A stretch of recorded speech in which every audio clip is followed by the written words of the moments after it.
In just a few days, the Chip Kelly era begins here in Philadelphia. And even though he wasn't the guy I wanted to be the coach of this team, I'm still excited. I'm just excited to see something different other than the Andy Reid style of play that we got so used to for over 12 years here in Philadelphia. And who else to do it against than the Deadskins? Defending NFC East champion Deadskins. Give credit where credit is due. Now, this is a game that I really wish wasn't the first week of NFL football for the Eagles, because you're getting RG3, and if there's any specific time any team wanted to play RG3, it would be during week 1 of the 2013 season, because he's coming off torn knee ligaments and he hasn't played in any of the preseason games. He's had minimal practice time. You got to wonder if he's going to be rusty, if he's going to be better than ever, if he's going to be as mobile as ever, if he's going to be constricted by a knee brace, stuff like that. And the best chance that any team has to beat the Washington Redskins right now is to play them in this week 1 matchup. And it's, I don't know, like when I saw the schedule when it came out, the schedule makers knew this ahead of time, that RG3 was going to be in a weakened state in this week 1, because if the Eagles win this game, it dampens bragging rights, because last year, this guy kicked the shit out of this team, single-handedly. And to be fair, everyone else stepped up on the Redskins as well to beat the shit out of the Eagles. That week, oh, Jesus Christ, what was it? Week 12, I want to say, week 12, 11, where they beat us. It was by like 26 points. I'm like, that's ungodly. That's ungodly. When is the last time the Redskins have ever done that to Philadelphia?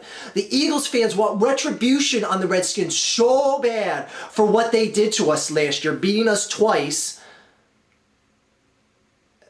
And it's like, if they win this week, if the Eagles win this week, it's like, well, you know, RG3 was rusty. If he looks rusty, if he doesn't look as mobile as he should be, it kind of cheapens a victory for the Eagles to have them face this team in week number 1. So, that being said, a win's going to be a win, and I want to see what this Jesus Christ, what a Freudian slip that was. What this Chip Kelly offense and defense is going to look like. Because like I said in my video I made last week, your offensive and defensive coordinators are just basically Johnny Nobodies in the NFL. It just looks like he put these guys there to just be yes men to him. And as I said last week as well, that's all well and good. I like a guy who says, you know, the buck stops here and I'm going to be the guy that, you know, the buck stops at. So it's going to be interesting. A lot of people are going to be watching this game because they want to see if all the press and everything and all the hype is true, if this guy's going to reinvent the game of professional football, if he's going to bring that Oregon offense style of college play into football, is it going to transition well in the minds of veterans? And I just want to see good football. I want to see draft picks that don't get fired within the first 2 years. Now, just to put things in perspective, how piss poor things got near the end of the Andy Reid era. In 2010, the 3 people that Andy Reid, with now Danny Watkins just getting fired the other day, the top 3 picks that Andy Reid chose in the 2010 draft are all fired. None of them play on the team. Just 2 seasons later, none of your top 3 picks are even on your team. That is a disgrace. That is embarrassing. I mean, even like a team like Cleveland, which is the perennial sucker of the league, they at least can manage to keep their top 3 picks on the team from a couple years ago. I mean, you can only attribute so much of that to bad luck, but when you lose your top 3 picks within 2 years, they all get fired, something is wrong. Anyway, Danny Watkins got picked up by the Dolphins. Have fun with him. Some catches on fire there. You can put it out. He was hired because he was a fireman in Canada, and then started playing. Anyways, I'm not trying to knock firemen, but I'm interested to see how this is really going to pan out. I'm pulling for Chip, even though he wasn't my personal choice as coach. I wanted Gus Bradley here. That goes without saying. All that aside, this Eagles secondary defense sucks. I guess Kirk Coleman is going to be one of your starting safeties who I'm just like, I don't even understand why he really has a spot on this team. Nate Allen will be out there with them. Two guys that basically all you got to do is do a pitch or a play action and they bite on it every time. They're like, oh, the running back's got it. I'll go, oh, shit, the pass is over my head. It's in the end zone. Fuck. So you basically see a lot of that out of the secondary this year. Very inexperienced, high motor guys. That's about it. But instinct-wise, they fucking blow. Linebacker situation, well, one of our linebackers got injured in preseason. You got D'Amico Ryans trying to do his job in the middle, but he's a pale of what he used to be on the Texans just a few short years ago. He had that ACL tear and took a full year and a half to recover from that and hasn't really been the same since. Defensive line, that's, like I said last week, one of the most positive things that I can take away from this defense, something I feel is really going to hold up. They got to rush the passer a lot more. They got to do a lot more blitzing than they did last year. If anything, they just got to find a way to stop giving up so many points. I don't know what you can do because the talent is not there unless Chip Kelly can create phenomenal talent to just shoot out of these guys' asses. But we'll see what happens. Now, I think for the most part, Chip Kelly is going to try and change the prototypical style of play in football. You're going to see a lot of no huddle from this team. You're going to see Vic running a lot of option plays, a lot of play action. Keep the defense on their toes. You're going to see this offense just boom, boom, booming down the field, trying to get points as fast as possible, trying to get as many plays as possible. And that's going to catch teams off guard. And just to let you know, my prediction, I think the Eagles are going to win this game.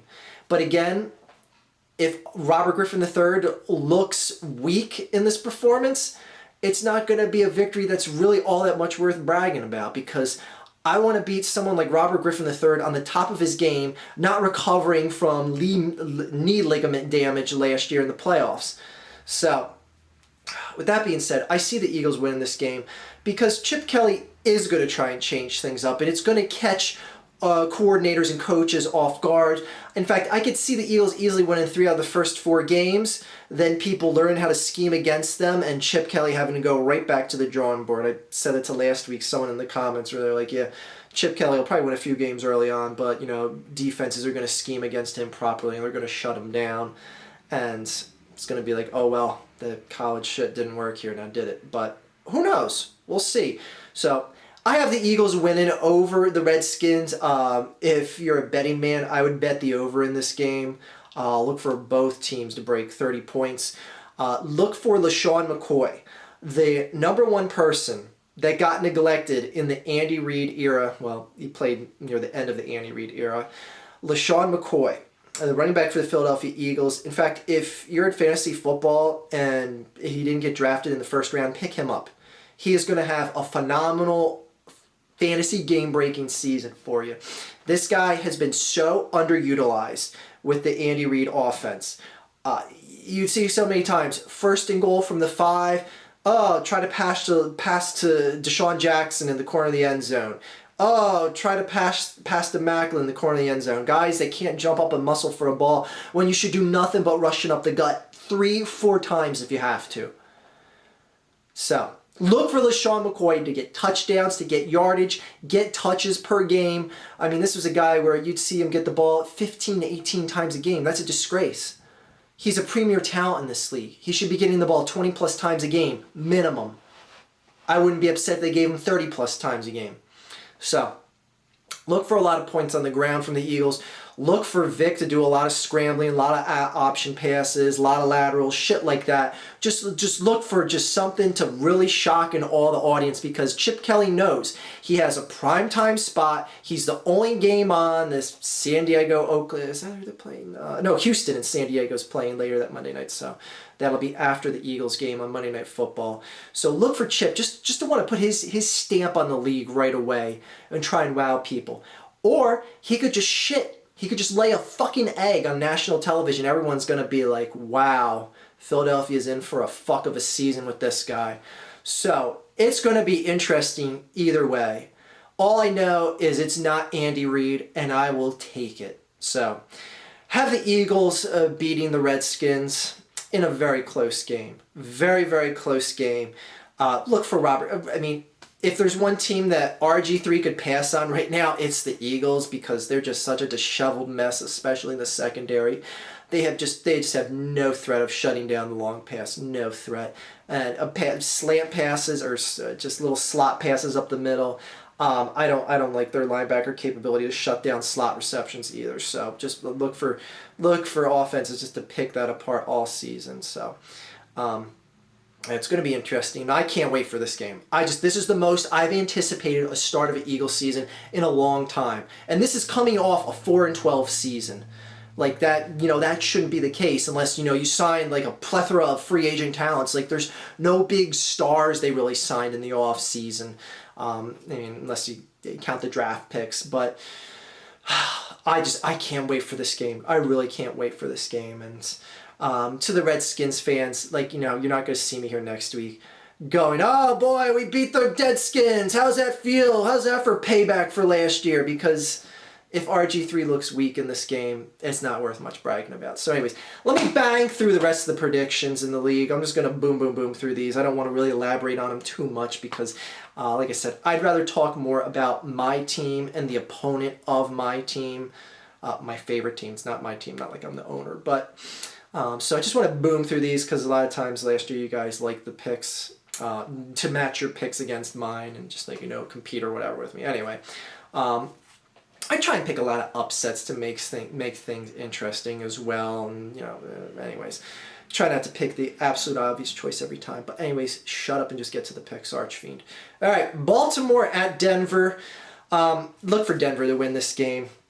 Also, a fun thing to look at for this game is go ahead and Google why this game is in Denver and not in Baltimore. You'll laugh your ass off. It's just such a fucking joke. I would go into detail and explain it, but I would take another 12 minutes to do that. Google why this game is in Denver and not Baltimore. It's kind of interesting and just a sham. But anyway, Tennessee at Pittsburgh. Pittsburgh, I don't have much confidence in you at all this year. You're a team that really didn't add or detract much, so how can we expect much more out of you this year? Look for Tennessee to win. Tennessee is more of an up-and-coming team. Pittsburgh is more of just like a leveled off and kind of sinking till they make that next big step. New England at Buffalo. Who are we kidding? I don't even know who the quarterback of Buffalo is right now. I honestly don't know because everyone's hurt. Look for New England to just tear apart Buffalo. That's a terrible week 1 matchup for them. Atlanta at New Orleans. I think this is going to be the second biggest game of the week. The first biggest we'll get to in a second. This is going to be the battle for who wins the NFC South. Atlanta and New Orleans. I look to see Atlanta just come out the gate. They're playing with that confidence of winning a playoff game last year. Finally, Matty Ice is going to be the Matty Ice that he always is in the regular season. He's going to make a team like New Orleans his bitch. But look for this to be a close game because New Orleans is motivated with that bounty gate shit. They got their coach back. They got all the suspended players back, everything like that. Just to put that message out there that we're as good as we were before bounty gate and we don't need to have bounties to win games and all that shit. So look for a little extra motivation for New Orleans to play well, not just this game but the season. Look for Atlanta to win that game though. Tampa at New York. Oh my God, the New York Jets. They're starting Geno Smith again. I think this is a move that is going to ruin his career. I would start a 10th round pick in the draft, even they don't go that high, but I would put some green as grass rookie that just has an ounce of prospect talent in him over putting Geno Smith. Geno Smith actually has a chance of being a premier quarterback in this league. Throwing him in the game this early when he clearly is not ready for professional level football, just watching his turnover machine performance in the playoffs and even in practice. Just look for Tampa Bay just to completely dismantle the Jets And it's just going to be more of the same the rest of the season for the Jets. Especially if they stick with Geno Smith and just basically ruin their second-round draft pick. Kansas City at Jacksonville. The Andy Reid era begins in Kansas City. I got to root for my boy that I wanted here in Philadelphia, Gus Bradley, the former defensive coordinator of the Seattle Seahawks, which is now the head coach of the Jacksonville Jaguars. So I look for Jacksonville to win at home in this one. Seattle at Carolina. Boy, did I get some flack last week for not picking Seattle to make the playoffs. So many people were like, oh, dude, they had a great record last year. They were undefeated at home. They won the playoffs. They lost a close game to Atlanta. Yeah, I saw that. I saw a team that won a fluke victory against the Green Bay Packers on Monday Night Football in the Hail Mary pass of Monday night that a replacement ref handed you the victory. So get that shit about, oh, we were undefeated at home. Shut up. If you know an ounce about football, anyone that knows anything about the game of football knows Green Bay won that Monday Night Football game, knows your record isn't as impressive as it is, knows you weren't undefeated at home, knows that when you won your playoff game, you beat a one-legged RG3. I'm impressed. But the biggest thing that no one addressed, sorry, I dropped my clipboard here. The biggest thing that none of the Seattle fans that I would see bring up is the loss of Gus Bradley. There's a reason why people like me and other fans of teams that want a new head coach wanted Gus Bradley to be the coach of their team. Because the guy's a winner, the guy's a motivator, the guy has passion to get guys to play. And being someone like myself and a fan of the Eagles, seeing someone like Jim Johnson under Andy Reid, when he passed away, and we had to go through the laundry list of defensive coordinators after that, seeing so many just fail and just never live up to the defenses that Jim Johnson schemed up for Andy Reid. We understand what an important cog like that is for the machine of an NFL team. And to not even recognize that and say like, oh, did you see how good our defense was last year? They got the same guys coming back and blah, blah, blah. I'm like, yeah. But you lost your defensive coordinator. I know he's not a guy on the field making plays for you, but he was a damn good coach. I would not want to lose Gus Bradley and be just so happy or just not even acknowledge that he left. So, who do I win in this game, though? Seattle at Carolina. I got Carolina winning just because, I don't know, I just like pissing off the Seattle fans now because they got so sensitive and they didn't even care to acknowledge Gus Bradley leaving their team. So keep cheering that Monday Night Football win you had against the Packers last year because that was a real legit win. So, oh yeah, we won! Shut up. Seattle losing to Carolina at Carolina. Miami at Cleveland. Look for Miami to win this game. Cleveland, it might give them it's not exactly the Cleveland Brownies of the years past. Look for Cleveland to put up a fight in this one, but look for Miami to pull out the win here. Minnesota at Detroit. I look for Detroit to send a message that, that team they had last year, was it 4 or 5 wins they had last year? I think it was, no, it was 4 that they had last year. That's not the real team that they were. This team hopefully will want to make a statement and come right out the gate with a victory. Look for Detroit to win this one. Oakland at Indianapolis. I don't know why, but people were just leaving comments on my last video last week about Oakland being a prospective playoff team. I don't understand what people are seeing in Oakland, but who knows? I don't know. I'm still picking Indianapolis in this one. Look for Luck to do his thing. Cincinnati at Chicago. Chicago is now headed up by a CFL coach. I forget what league he came from. Yeah, CFL, Canadian Football League. Anyways, have fun with that. Cincinnati's winning that one. Arizona at St. Louis. Arizona, Carson Palmer. Why not? Everyone else has tried him at quarterback. Why don't you guys try him as well? Look for St. Louis to win this one, though. Green Bay at San Francisco. This is what I was referring to as the game of the week. The second game of the week being that Atlanta-New Orleans game. Green Bay at San Francisco, look for a knockdown drag-out in this one. You're not going to see the route that you saw in the playoffs where Kaepernick just completely decimated that Green Bay defense. Look for them to be pissed that they got embarrassed so bad in the playoffs, and look for Green Bay to put up a fight, but look for San Francisco to still win this one. New York Giants at the Dallas Cowboys. The Giants are hurting. The Giants are not playing the full deck. This is kind of like where Dallas was last year. Dallas had to play the majority of the season with 5 or 6 starters on defense, either on injured reserve or getting injured or playing half-assed because they're healing from an injury. Dallas is pretty much fully stacked. There's no real key injuries that I know of. Someone may correct me on that. Just look for Dallas just to put a thump down. Just put a big-ass thump on the New York Giants' ass. Philadelphia at Washington. You know I picked Philadelphia. Houston at San Diego. Look for Houston to start off positive with a win here this year over the San Diego Superchargers.